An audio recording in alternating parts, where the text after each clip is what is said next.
छत्रपती संभाजीनगरमध्ये ठाकरेंच्या शिवसेनेतील अंतर्गत वाद पुन्हा एकदा चव्हाट्यावर आलाय। ठाकरेंचे नेते चंद्रकांत खैरे आणि अंबादास दानवेंचा वाद अजूनही शमण्याचे नाव घेत नाहीये। संभाजीनगरमध्ये अंबादास दानवेंच्या मेळाव्याला खैरेंनी दांडी मारली आणि याचं स्पष्टीकरण देताना त्यांनी आपली खतखत देखील बोलून दाखवली। तर अंबादास दानवे नंतर आले ते केवळ काड्या करतात, त्यांच्यामुळे अनेक लोक पक्ष सोडून गेल्याची बोचरी टीका चंद्रकांत खैरेंनी केली। दानवेंच्या विरोधात आता चंद्रकांत खैरे उद्धव ठाकरेंकडे तक्रार करणार असल्याचं स्वतः खैरेंनी सांगितलं। तर चंद्रकांत खैरे ज्येष्ठ नेते असून ते कारवाई करू शकतात असं अंबादास दानवेंनी सांगितलं।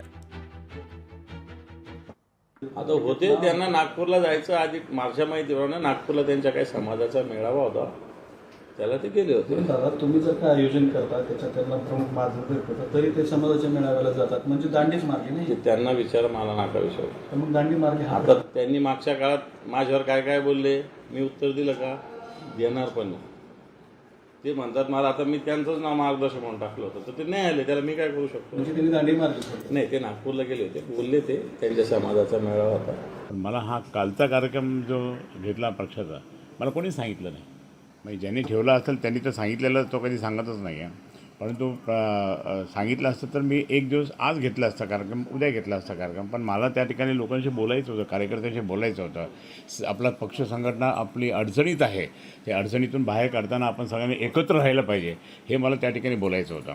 परंतु ते आधीच मी नसताना त्या ठिकाणी कार्यक्रम घेऊन टाकला, कमी संख्या होती आणि त्यामुळे त्या ठिकाणी मी काही दांडी मारली नाही। मी माझ्या मोठा कार्यक्रम होता, तो पूर्वनियोजित कार्यक्रम होता विदर्भातला, नागपूरला, आणि म्हणून संपूर्ण विदर्भाचा होता, म्हणून मला त्या ठिकाणी जावं लागलं होतं। दानवेला या इथं शिवसेनेच्या जी उरलेली आहे उबाटाची, त्याच्यावर आपली पकड मजबूत करायची।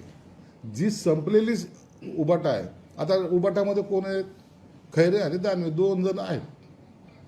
म्हणजे या दोघांपैकी आता सत्ता कुण, म्हणजे इथं सत्ता कुणाची, पक्ष कुणाचा, दानवेचा काय खैरेचा, हा अंतर्गत वाद त्यांचा चालू आहे।